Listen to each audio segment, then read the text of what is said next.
We are going to do a quick panel session to a chance to ask a couple of questions while we get the chairs on stage.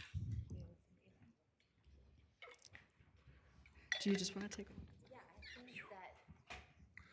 I think that since I'm now standing between you and happy hour, where's our little smash box? Let's just get a question straight from the audience. Thanks. There we go.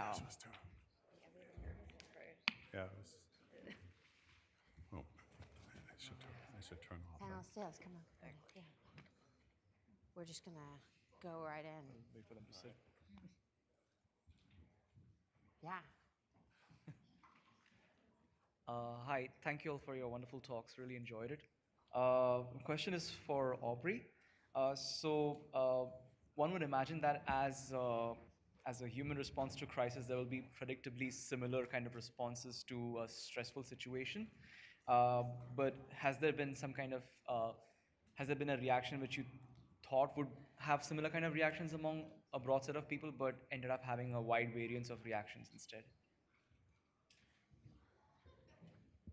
That's a really good question.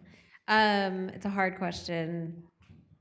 I think that the thing that surprises me is how predictable things are, that there's like a really basic human urge to take care of each other. And the thing I think that surprises me the most is how in our society today, and I see this all over, is that we build up these walls and we have our like spaces, and even in places where community tends to be more interconnected, people are still, it's me and them. And when a crisis comes, it just breaks everything down, and all of a sudden people, they have something in common, and they do things that surprise me, and they're very vulnerable and open with each other. And there's like this sweet spot during this really horrible time. And then slowly, as things get better, those walls kind of start to build up. But the thing that surprises me is like how people just consistently go out of their way for people that they've never met before.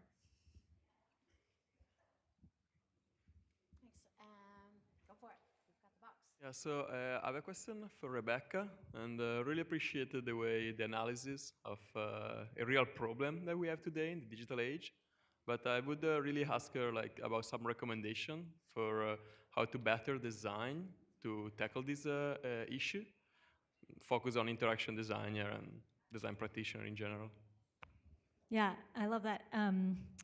And I would say, I doubt that many of us in this room will explicitly be designing for death, right? So one of the things I think is interesting is how can we design different types of experiences for moments that are not every day. It doesn't have to just be for death. Two things I would say. One, creating seams, as we talked about earlier. There are times when you actually want to add seams, add friction, add a transition. So for example, when you walk into a cemetery, there's a gate there that marks the transition from everyday grocery shopping to a very different space and time. When you go from the Facebook page of someone who's alive to the Facebook page of someone who's dead, the only difference is the word remembering and the fact that there's no notifications, right? I think there's an opportunity to push certain types of experiences further away from the everyday seamless experiences we create. The second thing is creating experiences that help us reflect and not just do search or connect. And Google and Apple are already doing this in some ways with memories and how they're treating photos or search history. I think we'll see more timelines and things that surface photos from your past, for example, to help people start reflecting on their own digital legacy while they're still alive. Do we have another question from the audience?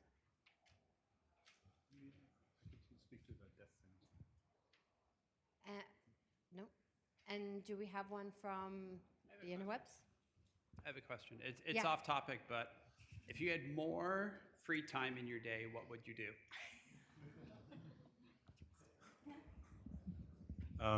Well, I think that I would. I think the problem with higher education is that you wind up having to produce a lot. So I think there's a lot of non-making, and so I think time just to make things would be good.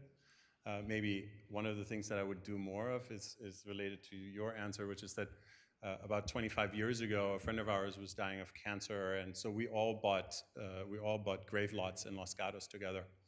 And so every year we go and we visit that, and then every Saturday we have dinner. And so over time, we went from an empty lot, and now we have about 7 of our friends in there, and there's about 10 that are still empty, waiting for the rest of us to move in. And so if you're sort of talking about designing experience for death, I think you have to design them while you're still alive. So and maybe if you have some spare time, then that would be a good thing to start to work towards. Bill Buxton talked about needing experiences in order to design experiences. So if I had more time, I would travel more, get outside of an office, spend less time in front of a screen.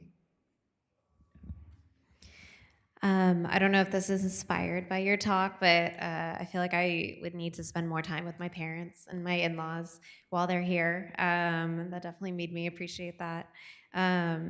And I would also rest more. I feel like as designers, we're constantly, like, I'm executing all the time. And I think that the work I do and the work we all do benefits when you have time to think and explore and just be at rest for a little bit. And go to happy hours, yeah. I'll close it out, and then we'll have a few announcements before we go to happy hour. What I was really struck by with each of you is how deeply connected you each are to your purpose and to your work, and how much fulfillment and clear energy you have for what you're here to do. And was curious if you had any words or questions that you would give to younger designers in the audience who are striving to find a connection to their own sense of purpose.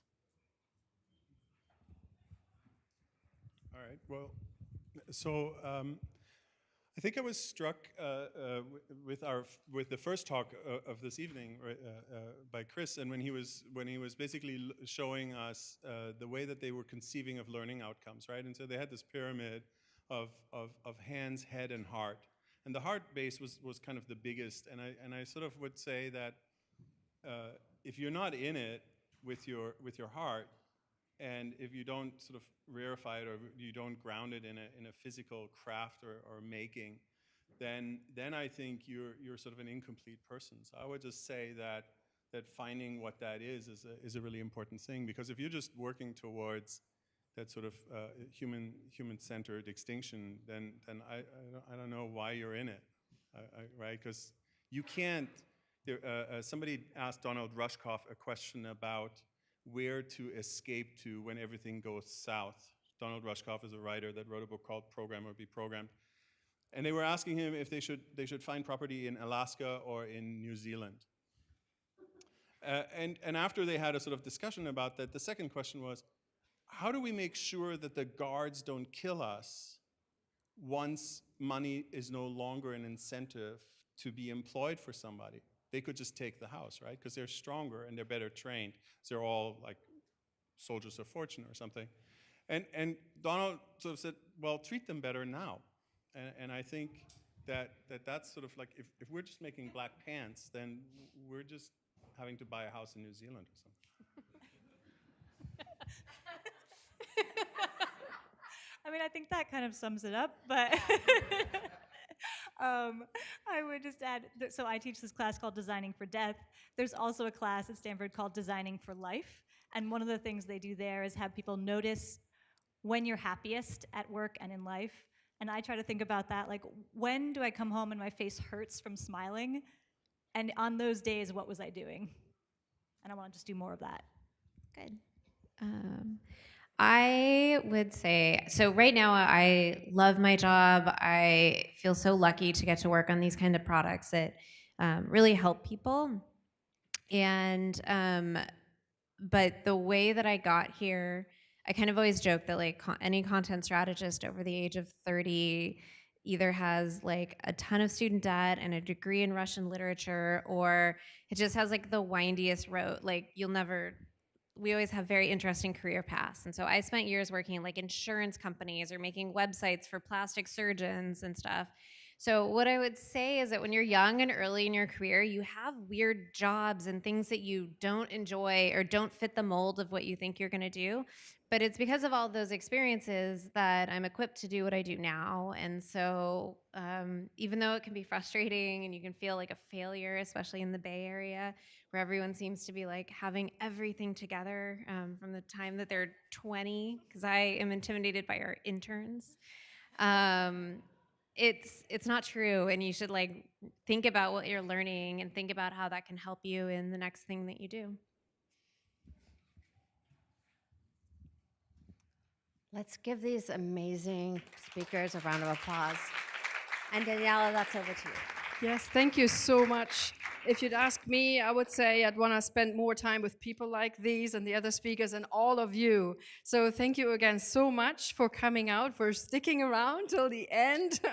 And yes, there is more happy hour till around about 9 or something. But a couple before we go, 1 second. All the volunteers again, thank you. And can I also ask all the volunteers to come up on stage, please? We're going to do a group photo after this. So please all come up stage now. Thank you so much. There is a survey. Please fill in the survey, given it's the first time. And I'm a researcher. I need to know how this went. So you need to fill in the survey. Please, we're going to send you a link as well. But if you can fill in the paper survey that should be at your seats, you all should have a survey, or you get one when you walk out. Please fill that out. And then finally, subscribe to our newsletter and become a member in our community at IxDASF.org. This one here, we're also on Facebook, we're on LinkedIn, we're on Instagram, but this is the main site. Once you're on here, we can reach you for everything else. Yeah, just all the social media as well. We'll love your tweets, and please send us your feedback via email, so also reach out on social media. Perfect.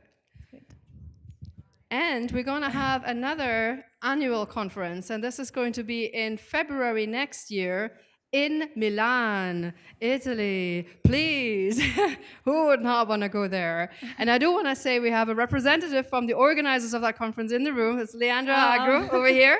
Thank you so much, Andrew, for making this effort happen. Seattle was just incredible. It was awesome, right? It excited Bill Buxton, and he came here because it was so awesome. Milan is going to be even better. So do come next year. And that's the last slide. Okay, thank you so much. Happy hour. Thanks for coming. Thank you so much. Please volunteer, can you join us here? Yes, all the volunteers, please. And thank you so much for joining us today. It was great.